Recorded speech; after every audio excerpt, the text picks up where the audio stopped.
હવે વાત કરીશું ઠંડીની।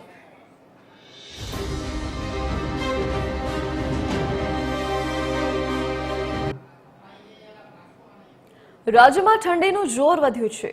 ઉત્તર પૂર્વીય તરફથી પવનો ફૂંકાતા ઠંડીમાં વધારો થયો છે। સૌથી ઓછા તાપમાન સાથે નલિયા ઠંડુ શહેર નોંધાયું।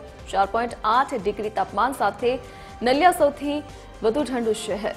અન્ય શહેરોમાં 15 ડિગ્રીની આસપાસ તાપમાન નોંધાયું છે।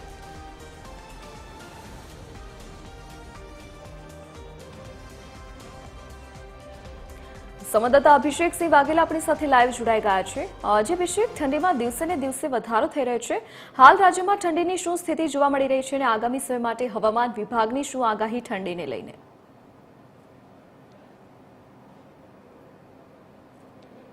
બિલકુલ ધરતી, વાત કરીએ તો હવે શિયાળાની મોસમ જે છે તે જામ્યું હોય તે પ્રકારનું જોવા મળી રહ્યું છે, કેમ કે છેલ્લા ઘણા સમયથી વાત કરીએ ત્યારે ઠંડી ગરમીવાળું જે છે તે વાતાવરણ જોવા મળતું હતું ને હવે ફરી એકવાર પવને પોતાની દિશા બદલી છે। અત્યારે હાલની વાત કરીએ તો ઉત્તર પૂર્વથી ઉત્તર તરફના જે પવનો ફૂંકાઈ રહ્યા છે અને તેના કારણે થઈને હવે શિયાળાની જે શરૂઆત જે છે ત્યારથી લઈને અત્યાર સુધીની જ્યારે વાત કરવામાં આવે તો અત્યારે હાલ હવે ઠંડીની જે ભયંકર એટલે કહી શકાય કે અતિહાર થીજવતી ઠંડીની શરૂઆત જે છે તે જોવા મળી રહી છે।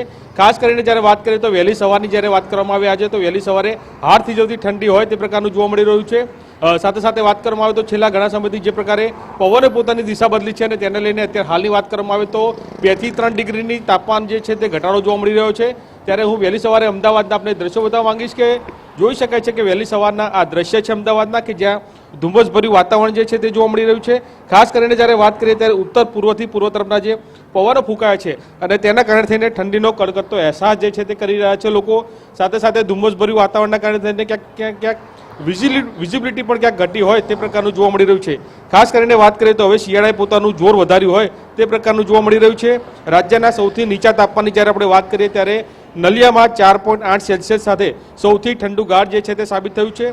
સાથે સાથે અન્ય શહેરોની જ્યારે આપણે ન્યૂનતમ તાપમાનની વાત કરવામાં આવે ત્યારે અમદાવાદમાં 11 ડિગ્રી, ગાંધીનગરમાં 10 ડિગ્રી, ડીસામાં 10 ડિગ્રી, સાથે સાથે સૌરાષ્ટ્ર અને કચ્છ જે વિસ્તારની વાત કરવામાં આવે ત્યાં પણ કંડલા એરપોર્ટમાં 8 ડિગ્રી, અમરેલીમાં 8 ડિગ્રી, ભાવનગરમાં 13 ડિગ્રી, એટલે કે સૌથી મોટાભાગના જે શહેરોના તાપમાન જે છે તે 10 થી 15 ડિગ્રીની આસપાસના તાપમાન જે છે તે નોંધાયા છે અને તેને લઈને ક્યાંક ને ક્યાંક અમદાવાદ શહેર સહિત રાજ્યભરના તમામ લોકો જે છે તે ઠંડીમાં ઠૂંઠવાયા હોય તે પ્રકારના દ્રશ્યો જોવા મળી રહ્યા છે।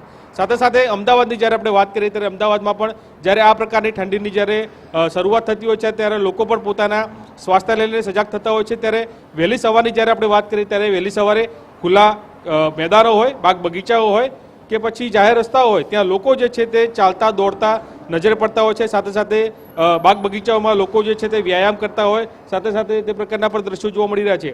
એટલે કે સૌથી મહત્વપૂર્ણ છે કે અત્યારે હાલ જે પ્રકારે શિયાળાની શરૂઆત જે થઈ ત્યારથી અત્યાર સુધીની વાત કરીએ ત્યારે અત્યાર સુધીમાં સૌથી ઠંડી જે છે તે વધારે જોવા મળી રહી છે।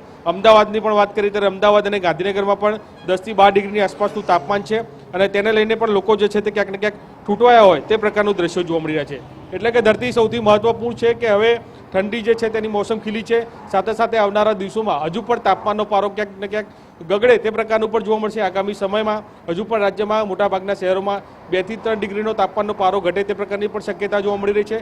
સાથે સાથે છેલ્લા 2 દિવસથી જ્યારે આપણે વાત કરીએ ત્યારે 2 દિવસમાં પણ મોટાભાગના શહેરોના તાપમાનના પારા ગગડ્યા છે। સાથે સાથે નલિયાની વાત કરીએ ત્યારે નલિયામાં પણ 4 થી 5 ડિગ્રીની આસપાસનું તાપમાન જોવા મળી રહ્યું છે। એક સાથે નલિયાની જ્યારે વાત કરીએ ત્યારે 4 ડિગ્રીનું તાપમાનમાં ઘટાડો થયો છે, જેનું મુખ્ય કારણ જે પ્રકારે ઉત્તર ભારતમાં જે પ્રકારે હિમવર્ષા થઈ રહી છે સાથે સાથે ત્યાંથી જે પવનો આવી રહ્યા છે આપણા રાજ્ય તરફ અને તેના કારણે થઈને પણ જે શીત લહેર જે છે સાથે સાથે કોલ્ડ વેવની જે અસર છે તે પણ ક્યાંક ને ક્યાંક વર્તાઈ રહી હોય તે પ્રકારનું જોવા મળી રહ્યું છે। એટલે કે સૌથી મહત્વપૂર્ણ છે ધરતી હવે આગામી સમયમાં હવે જે પ્રકારે ઠંડીની જે શરૂઆત જે છે કડકડતી ઠંડી જે પડી રહી છે અને આગામી સમયમાં હજુ પણ 2 થી 3 ડિગ્રીનો ઘટાડો થાય અને મોટાભાગના શહેરોના તાપમાનના પારા ગગડે તે પ્રકારની શક્યતા હાલ જોવા મળી રહી છે। જી અભિષેક, વિગત સાથે જોડાવા બદલ આપનો આભાર। તો હાલ રાજ્યમાં તાપમાનનો પારો ગગડે છે, ઠંડીમાં સતત વધારો જોવા મળી રહ્યો છે। આગામી સમયમાં હજુ પણ 2 થી 3 ડિગ્રી તાપમાન ઘટે તેવી આગાહી હવામાન વિભાગે કરી છે।